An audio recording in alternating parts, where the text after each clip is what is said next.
So King Charles walks into a private palace meeting, drops a sealed read folder on the table in front of Prince William, and says absolutely nothing. That's the image, no agenda, no warning, no explanation, just a folder, a date, and a room full of people realizing the monarchy just shifted in real time. And the date inside that folder, November 14th, 2026, which, if you know anything about the royal calendar, is King Charles's own birthday. That's not a coincidence, that's a message, and the fact that it was delivered this way in this kind of setting tells you more about what's actually happening inside the palace than any official statement ever could. Before we get into the details, if you're into royal updates that actually break down what's being said versus what's really going on, subscribe the Crown Watch, recovering the story as it develops and the details coming out of this meeting are genuinely strange. So here's where it gets weird. The palace has spent 2 years carefully managing the narrative around King Charles' health since February 2024, when they first confirmed he had cancer. Every update has been filtered through layers of language designed that sounds reassuring without actually promising anything. They said he was undergoing treatment. They said he was continuing his duties. They said he was responding well.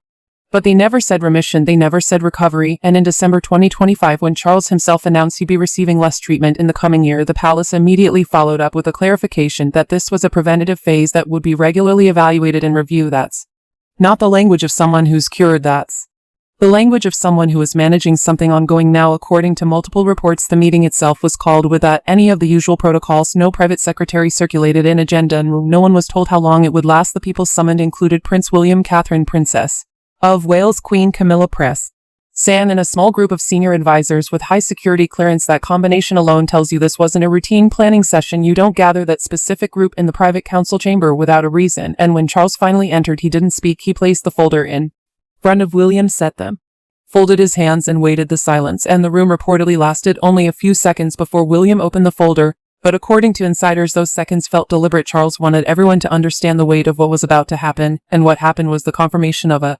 coronation date, November 14th. 2026, King Charles's birthday, the same date he was born at Buckingham Palace in 1948. Setting a coronation on the reigning monarch's birthday isn't just symbolic, it's a signal that the transition isn't some distant hypothetical. It's being planned for a specific moment, which means timeline and timelines in the royal family only get confirmed when there's certainty about the conditions that require them. Now here's where the story gets more complicated. Reports say Catherine was speechless, not surprised exactly, but overwhelmed. She and William had clearly discussed the possibility of succession planning, but hearing confirmed date is different from discussing a hypothetical. And William reportedly asked his father one question: why now? That support that sticks with me. Why now? Because if the health updates we've been getting were fully accurate, if Charles really was moving into a stable preventative phase of the palace's public narrative match the private reality, then why would a coronation date need to be confirmed in this manner? Why the sealed folder? Why the emergency meeting? Why the silence? The palace's public story and the private actions don't align. That's the contradiction. On one hand, we're told the king is managing his condition and continuing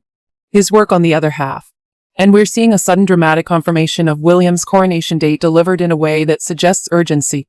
Those two things cannot both be fully true. Either the public updates have been overly optimistic, or the private planning is unnecessarily dramatic. Given what we know about how carefully the palace controls information, the more likely explanation is that the private reality is further along than the public narratives suggests. And this isn't just speculation from random commentators. Robert Jobs, and a royal reporter with a track record of reliable sources, has said that Charles is not making a full recovery. He's handling it. That's a significant distinction. Handling something means managing symptoms, managing energy, managing appearances. It means the underlying condition is gone. Jobs and also noted that the palace placed too much emphasis on positive news in their public updates. That's not a criticism of Charles personally, it's an observation about how the institution manages information. And when you combine that with reports that the king's PR team as journalists to minimize the server of his condition before the December announcement, you start to see a pattern. The palace has been using language that sounds reassuring without making definitive claims. Preventative phase sounds better than ongoing treatment. Regularly evaluated sounds better than we don't know, but none of those phrases mean what people hope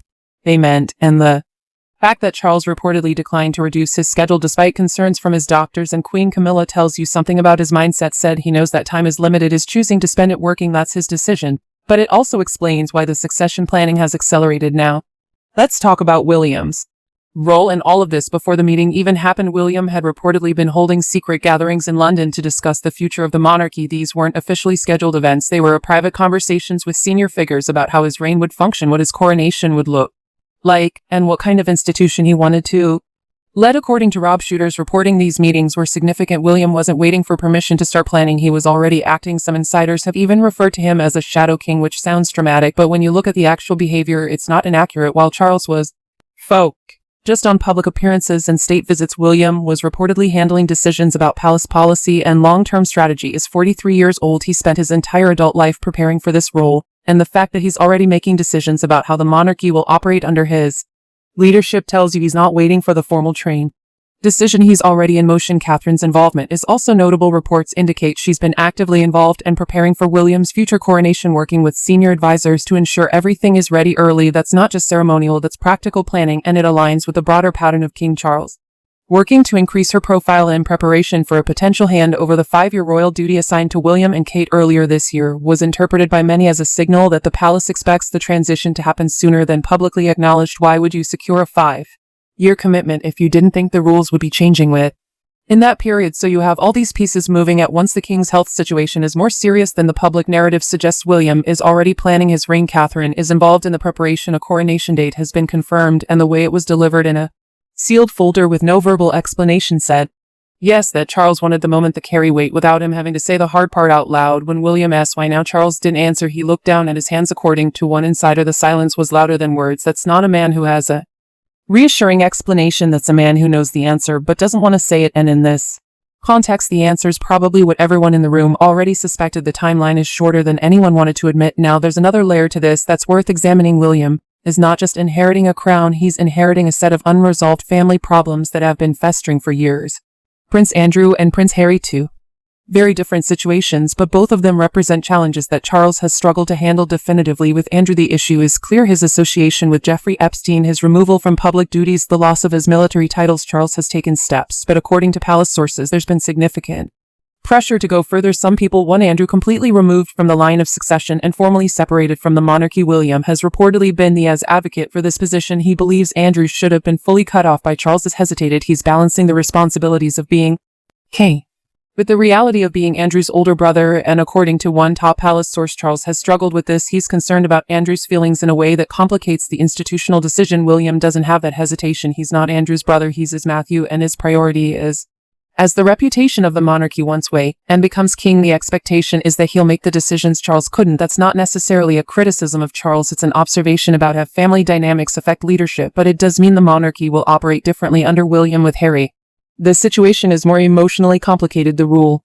nationship has been strained for years. The interviews, the documentary, the book. William has made peace with the estrangement in his own way. He's not interested in the public reconciliation that could reopen old wounds, and the reports from earlier this year reinforced that when Charles met with Harry and his family at Highgrove in July, was reportedly blindsided. He didn't know the meeting was happening. He thought his father was in London working. Instead, Charles was having a private family gathering that William wasn't consulted about. That kind of thing matters. If you're prepared to take over the monarchy, you need to know what's happening within your own family, and the fact that William was caught off guard suggests that Charles is still making personal decisions that have institutional implications without fully briefing his successor. That's a problem, not because William needs to control everything, but because the transition requires coordination, and coordination requires information. So when you look at the whole picture, the sealed folder that confirmed date, the secret meetings, the unresolved family issues, the health situation, you start to see a monarchy in the final stages of a transition that's been forced by circumstances rather than choice. Charles didn't plan to step back this early. He's been waiting his entire life to be king, but the reality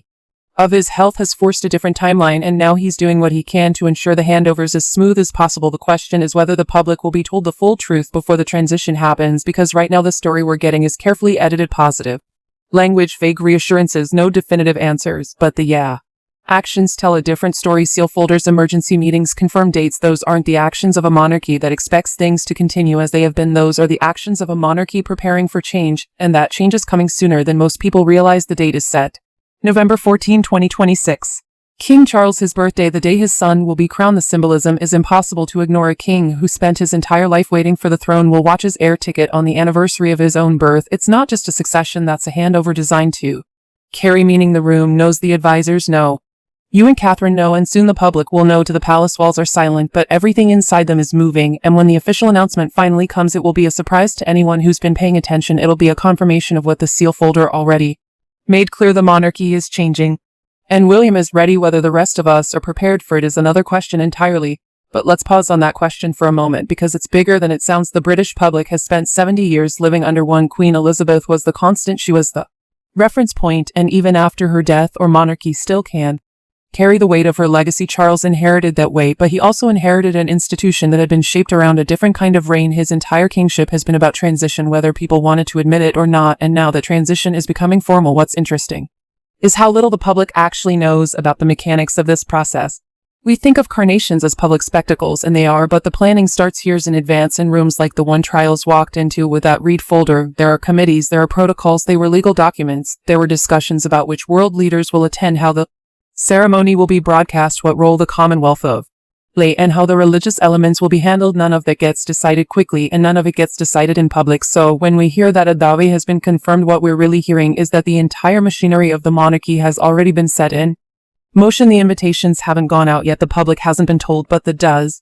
Susans have been made, the institutions have been notified, the planning is underway. That's what the sealed folder represented, not just a date, but the activation of a process that has been waiting in the wings for years. And there's something else worth noting here. The choice of November 14th isn't just symbolic because it's Charles' birthday, it's symbolic because of what it says about Charles' relationship to his own reign. He spent decades as the longest-serving heir apparent in British history. He waited longer than anyone, and now when he finally has the role he waited for, he's being forced to plan it. And choosing his own birthday is the date of his son's coronation is a way of saying that his legacy and William's future are connected. It's a way of making the transition feel less like an ending and more like a continuation. But it's also a reminder that Charles' time as king will be defined by the single lack of handing over. Think about that for a second. Charles' entire life has been building toward being king, and now the most significant thing he may do as king is orchestrate the moment when he stops being king. That's a strange position to be in. It's not what he wanted, it's not what anyone expected, but it's the reality of the situation, and that reality has implications for the institution itself. The monarchy is not just a family business, it's a car. The defunal institution, it's woven into the legal and political fabric of United Kingdom and the Commonwealth. A change of monarch isn't just a ceremonial event, it triggers a whole series of constitutional processes, new stamps, new currency, new oaths, new titles. The national anthem changes, the prayers and churches change.